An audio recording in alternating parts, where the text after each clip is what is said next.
Welcome to Commander Tunes for the Nitpicking Nerds. This time, we're upgrading our patron Chewy's Marchesa Modular deck.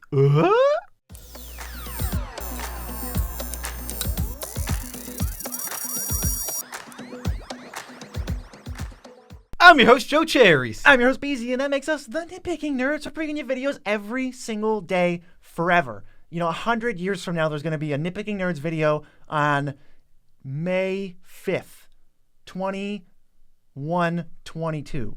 Dang. But it's powered by, all this stuff's powered by our patrons, our generous patrons, if you will. They make the entire channel possible, and we love all of you as much as we can without making you uncomfortable. Seriously, all you guys make this possible. If you want to support this channel and really help us improve and get better and support our lives and our content making, head over to patreon.com and do so. Beezy, what else? Tell them some more things. Well, if you're just looking to buy cards and support us at the same time, a nice 2-for-1, you can go to TCG Player. We have an affiliate link with them, so if you start with the link and check out, once you're done with all that, we get a kickback on the order. You don't spend any extra money. Also, did you know that this channel is sponsored by Moxfield? It is, and in the middle, you're going to get Sneak Attack ad. You're going to get a Sneak Attack ad, and you're not going to see it coming. Yeah, we always just pay the red, put it in play, attack with it, and then sacrifice it at the end of the turn. And then also, happy birthday to everyone whose birthday is today. We got fresh birthdays today. Embrace your new birthday. Yes, happy birthday to y'all. Also, one other way to support us that we forgot, Dragon Shield, they also are a sponsor of this channel, and you can go over there, buy the best sleeves in the multiverse. Good sleeves. Get those sleeves sent to your house, and if you start with our affiliate link, we get a kickback. We would absolutely love that, guys. Yeah, we got a commander tune-up, and that's going to mean our patron submitted a deck, and they've got a budget restriction, and they've got a card restriction, but we're going to tune it up and make it way better, because that's what this video series is about. Yes, and just before we get into this, the budget restriction for this, none. We can use any amount of money, any amount of ads that we want to add to this deck. So guess what?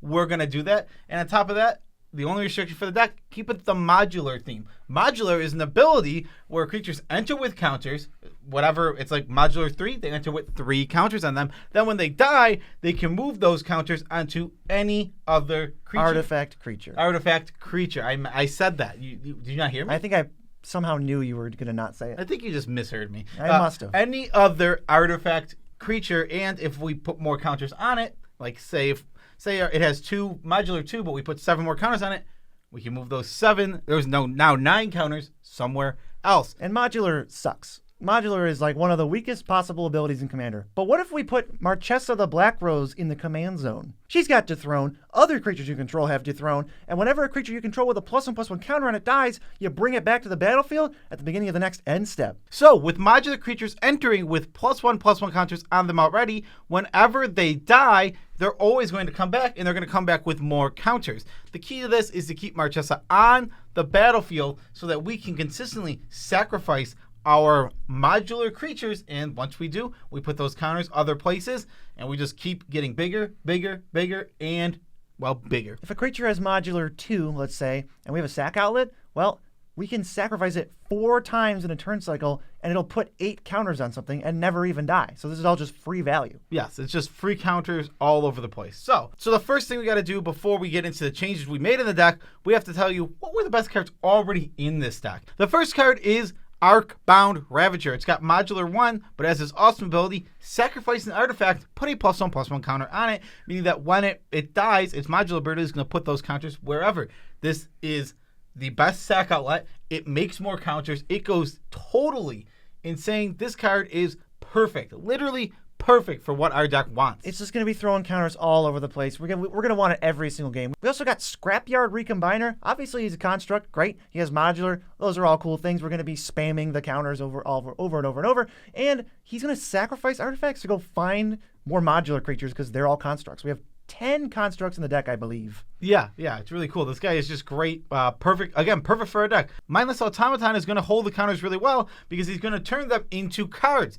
He says take 2 counters off of him, draw 1 card, meaning if we're just sacking Arcbound Ravager over and over and over again, we're just throwing counters on him, he's just going to literally just go, hey, these are counters. Here, have cards in your hands. Yeah, and then every time, with Marchesa and with another modular creature, we can just potentially draw a card every single turn of the game. Yeah, it's really, really strong. There's also Throne of Geth. This is super strong in this deck. We sacrifice one of our artifacts. It's going to be one of our modular ones. It's going to go to the graveyard, trigger with Marchesa, blah, blah, blah, blah, blah. We're also going to proliferate, meaning we're just getting more counters.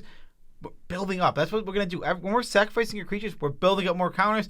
This just really goes in on that plan. The thing about this deck is that we don't care if there's a board wipe. As long as Marchesa has a +1/+1 counter on her, none of our creatures can ever die. We have like a permanent Teferi's protection almost. They're going to have to graveyard hate these creatures out of the graveyard in order to answer them because they're all just going to have unlimited lives. Marchesa is really strong. Speaking of really strong, Time Sieve is just a busted Magic card. I saw someone on Twitter say like, hey, why aren't more people playing this card? It looks really good. It's so good that nobody plays it. It's really rule zeroed out of the format. It rule zeros itself out. Yeah, Time Sieve is completely insane. This card in this deck is going to just make locks for you win the game. If you have 5 creatures on the board that enter with counters, you sack all 5 of them, they go to the graveyard, they're going to come back. They're all artifacts. It's done. The game is done. Infinite turns. You get the rest of the turns for the rest of the game until you win. It's over, yeah. And we also have Marionette Master. This one's really cool. I like this because you're going to make the power either 4 or 1, but it puts counters on itself first of all. And whenever we're just looping all these modular creatures, we're doming people for 4. Yeah, it's so cool. There's a little trick when we get to the card that I'll tell you about that's really cool with Marionette Master. Okay, so now the changes. These are the 1-for-1 changes we made with the deck. This is for you. This is for you, Chewy. Let's get into it. The first card we cut was Arcbound Bruiser. Yes, it has modular. It's just overcosted. We can play these, but we want to do a little better. Something like Iron Apprentice is essentially a modular creature. Actually, it's better. It's literally better than a modular creature because it enters with a counter. Then when it dies, you take its counters and you put it on any creature. This is modular, but not just artifact creatures. It can go on Marchesa and it can go on Marionette Master. Yeah, super strong. It's honestly a very, very strong card in this deck, and we want to maximize having smaller creatures that we can start getting out early and get going rather than these overcosted big things. This is why we say that every card is basically playable in EDH. This thing is draft chaff. It is. It's draft chaff. And we're like, yeah, get in. Come on, it's great. It's just good in Marchesa. Like, it's not only just good in this deck, it's good in like any Marchesa list, which is just be solid. Yeah, hilarious. We also got Arcbound Lancer. There's a few Arcbounds. I think Chewy just put them all in. And we can, I think, afford to take a few of them out. So Arcbound Lancer, get out of here. We added Hangerback Walker. This card is the real deal. So you're not going to get extra lives out of it, but all the modular counters, just going to go on Hangerback Walker. It's going to be like, it could be a 50-50. If you leave it alone for like 2 turns, all you got to do is sacrifice it. We can do that. And then you have enough Thopters to kill somebody. Yeah, but I'm your flyers. This card's not going to come back. It does have counters on it, but obviously this is the home for the counters to go, not the card that's going to be coming back. All right, put the counters here. I guess it'll come back and then die. Another overcosted thing, what is it called? With modular. Arcbound modular guy. Yeah, another modular guy. Arcbound Fiend. We cut this just too expensive for the Ozolith. Okay, the Ozolith, totally awesome. It would seem that it doesn't work in this deck because you're supposed to move the counters from your dying creature onto something else, and you also moved on the Ozolith. You can't do both. No, you do, because it actually just creates new counters. Yeah, Ozolith says put them, but it really means like just generate new counters. Yeah, it's hilarious that it's worded like that. It does not read like it actually plays. It just makes new counters that are copies of the counters that were on the creature. It's just double modular, so we're going to take it all day. This is my favorite change in the deck. We cut Tinker. Which is Bandit Commander. Because it's Bandit Commander. That's the only reason we cut it. Otherwise, it's great. And we added Wayfarer's Bauble, that classic switcheroo. This is some solid ramp. The deck really didn't have too much. Yeah, that was really lacking in ramp. Some of the ramp it did have was not the best, like Ironmere. Okay, Ironmere, get out of here. I'm not interested in you. You're poop soup. And your brothers, Leadedmere and Silvermere, can get out of here too. In its place, we put in, first and foremost, Liquid Metal Torque. This is the synergy. We can make any creature an artifact, meaning we can modular onto anything, including but not limited to Marionette Master. That is so dirty. Busted. I love it. I'm just super excited to do that. I would, if I have this deck, that's the one thing I want to do before anything else. We also added Talisman of Dominance and Talisman of Indulgence. They're just mana rocks. We don't need Leadedmere and Silvermere. Confirmed to Mirror, by the way, not Myr. I think it's definitely Mirror. Mirror? Yeah. I think so. But then we don't need them. They're not going to help our artifact creature. We're not modularing onto them, so they don't need to be creatures. Yeah, we also cut Palladian Mirror, which is another mirror that ramps. Quad mirror. Get your ramp mirrors out of here, and we put in Arcane Signet. We just need actual factual ramp. Yeah, I get that these can hold counters, but they're bad rates. They're creatures. They can't tap right away. Just not interested. Are you sick of Mirror yet? Because we're going to keep saying the word. We're cutting Mirror Scrappling because it can't come back. It doesn't really have a reliable way to do that. So for the small effect it has, we're just cutting it. but we're adding Mere Retriever. Now, this is something I actually want to put counters on, because when it dies, it brings another artifact that's dead back to our hand. Yes, it is really good. I mean, we want this to die. We can put counters on it to put it back to the graveyard, get it back, get back some other artifact that isn't coming back, and just keep doing loops over and over again with this. There are loops in this deck, like legitimately. Yeah, Monoskellion. I like Walking Ballista and Triskelion, which are both in this deck. They're amazing. But as soon as you put Pay a Mana on it, I'm kind of off of it. It's too much investment. Yeah, agreed with you completely. What we had in this place, Skull Clamp. I mean, is this card good? If you don't know, Skull Clamp is an incredible Magic card, one of the best draw engines in the whole entire format. And it's an artifact. Another card we cut, Retribution of the Ancients. I don't know if this is necessarily bad. Nambo. It just depends on how many counters you have. Like, if I have 100 counters on my creatures, then I can start throwing them off willy-nilly and just killing my opponent's stuff. But if I only have, 6 or 7 and I'm trying to ramp up, this isn't going to help me at all. You never want to remove all the counters because then you're screwed. Yeah, if you remove all the counters from one of your creatures and it dies, then it just doesn't come back. So this is just a little Nambo. We added in Carrion Feeder. We needed more sack outlets, and this is one of the best one. It puts counters on itself, making it harder to kill. And it can sack itself. Yes, it can. It's a really good card. Similarly to the Retribution, we also got Soul Diviner. It only wants to remove counters. It's not an artifact. And I just feel like overall, it's too slow of an engine. We can do things much more quickly. Yeah, we need more sack outlets. So, again, Goblin Bombardment, another really, really strong one. If you're in a red and you need a sack outlet, this is one of the first ones you should go to. Sacrifice a creature, deal 1 damage to any target. This is going to weaponize our modular creatures that are going to be coming back into points of damage and destroying creatures. Got 3 laying around? Okay, well, here's your way to sacrifice them, move the modulars around maybe to a 4th different creature that doesn't have modular, and also just Lightning Bolt every single turn or, ping 3 tokens. Yeah, absolutely. We also cut Sage of Latnam. This card is bad. You sacrifice an artifact to draw a card. It's a one-time thing. It's a tap ability. Not interesting. What we did add, and I know this is like super staple territory, but I think it's super important to the deck. It is Fierce Guardianship. Our commander needs to stay on the battlefield. This deck, most Marchesa decks can put counters on Marchesas very reliably. This one, not as much, and because of that situation, I think having something like Fierce Guardianship to protect our commander is going to be important. Yeah, we're going to need one of those. So we got at least one free way to no, sir. It also works on, there's a bunch of weird random stuff that could potentially hose you.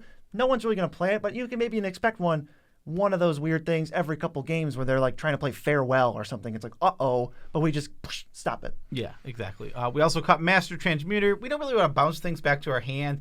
It's just not synergistic with that. What we did add is Reshape, which lets us, for X blue, you sacrifice an artifact and you can go get some other artifact out of your deck. This card's weird, but it's a sacrifice, meaning we sacrifice something and we tutor something that's just going to help us get our engine going. It's just Finale of Devastation for artifacts. That's basically what it is. Another thing about this deck that was submitted to us is it had 28 lands in it. So we're going to add a bunch, and a lot of these changes are going to be cutting stuff and adding lands from here on out. Yeah, we were cutting regular cards and we're adding in lands because we got up to what, 34? 34. Which I think is a fair amount for this deck. We cut Chronometon.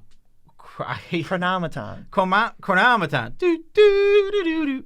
For Xander's Lounge. Do, do, do, do. Okay, we added in Xander's Lounge. It's the Triome. Finally, we can do this. Yeah, we just want the Triome in the deck. Every single 3-color deck that comes to us, if you don't have the Triome, we're putting it in. You're getting one. Patchwork Automaton is an artifact creature. Gets +1/+1 counters, but that's all it really does. It's kind of a vanilla. So we cut it for Fiery Islet. Just draw cards. Good duel. Yeah, we cut Tawashi Guidebot.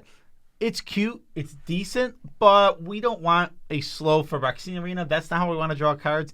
In its place, we added Field of the Dead. This deck didn't have any overlapping lands at all to start. It didn't even have multiple of the same basic. Mm-hmm. So we just went, Field of the Dead's going to be amazing here. Best land ever. When you don't have to change anything to play it, it is absolutely insane. We're not even cutting a land for it. It's just we're adding it. Yeah, it's amazing in that case. We also got Feast on the Fallen. It's going out. It's an enchantment. It's really not in the game plan. We need opponents to lose life, which is probably going to happen. But overall, it's just we are the ones doing modular stuff. We're putting enough counters. This is not going to help us start or finish. It's just kind of there. And we added Polluted Delta. Fetch lands are good. Spoiler alert about the total value spent on these upgrades. Over $100 of it was 3 cards. Yes, which is actually one of our next ones. We cut Dockside Chef, which is a quarter, and we added in Bloodstained Mire, which is $40. Do you think some people went, when you said Dockside as a cut? Yeah, we did not cut Dockside. Gotcha. We know that card is insane. Yeah, we obviously added these fetch lands, but do you know how we edited this deck to get it in to the new version? Well, we took the deck and we put it onto Moxfield.com. And on Moxfield.com, we did all the cuts, we did all the ads, we figured out the prices and everything. BC, what's your favorite Moxfield feature? My favorite, it's so hard to choose because there's basically 1,000 of them. One of my new ones that I've been fiddling around with is probably just sorting by price. I just built a budget deck for a future Shuffle Scuffle episode. I built it and I really wanted to see, okay, what are the most expensive cards? I could cut these and then add a bunch more cards more cheaply and fiddle around with the pricing because I want to stay at $50 overall. But the fact that I can organize by price made it 10 times easier.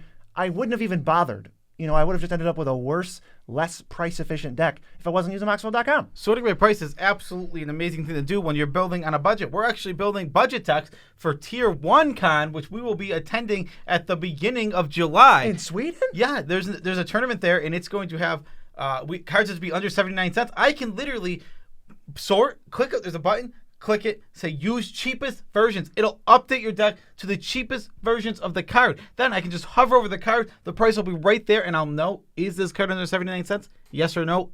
In the snap of a finger. If you're not using Moxfield, you're missing out. Let's go to Thundering Raiju. Really cool because it can put a counter on itself and just keep doing it, kind of attacking once per turn. But it's really only going to dish out like 5 to 6 damage. We're not putting out 50 creatures. It's not an artifact, so it just like barely doesn't make it. This is the last cut. Like, this is one of the better cards. If we weren't doing modular, I think this goes in Marchesa decks. But we are doing modular, so we added in boring ad, Scolding Tarn. It's a really good land. We're doing modular, so we added in Scalding Tarn. This is the land part. You knew that. This is the land part. We have to add in good lands, and we didn't have a budget, so why don't we put in the best lands? Yeah, now we're switching out lands for lands because we just didn't like Crumbling Necropolis, so it's getting cut. Tap land, not fetchable, not cyclable. Forget it. Agadeem's Awakening, though, all of our modular creatures coming back in case they get board wiped or something weird happens. They're coming back for a second round. Let's go. It's going to happen sometimes. I mean, obviously, you're not going to execute your game plan perfectly every single game, and you're going to end up with all your creatures in the graveyard because Marchesa's going to die, and then they're going to board wipe. Stuff like that will just happen, and because of that, we just get this backup plan that is Agadeem's Awakening. Yeah, and then last cut, Glimmer Void. This is a weird one because after like turn 6, you're never going to not have an artifact unless someone plays like Farewell or something. But you're never not going to have one. So it's always just kind of like a free rainbow land. But in the early game, it's so risky. If you end up with 1 or 2 artifacts and Glimmer Void, I'm going to blow them up because they're artifacts that matter. They affect the game. So I get to remove a threat and destroy a land. It just dies? Yeah. Too risky. Yeah, Glimmer Void's too risky. So in this place, we added Academy. I don't know why I said so. Academy Ruins.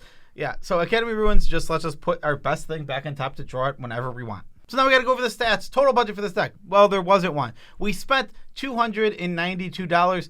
Damn. We were good. Even though we had no budget, we met the budget. We did. We did not spend all of the money on Planet Earth, which I guess wouldn't work, right? Because Chewy doesn't have all the money on planet Earth. Yeah, we got you, Chewy. We knew that though you said you had an unlimited budget, we didn't put in Blue Hurricane. Yes, okay? Exactly. The original average mana value of the deck sent to us 3.35, and we lowered it to 3.09. So every spell you cast is going to be a third of a mana cheaper. Which is actually very, very... It's going to be noticeable. It's a big increase. Yeah, we cut the big modular creatures. That was the big difference in this mana value here. Didn't need 'em. And the total number of changes was 22. I think this deck had what it wanted. It was lacking the basics. It was lacking the right number of lands, the ramp, and just that sort of like stuff. Card draw. That's what was missing.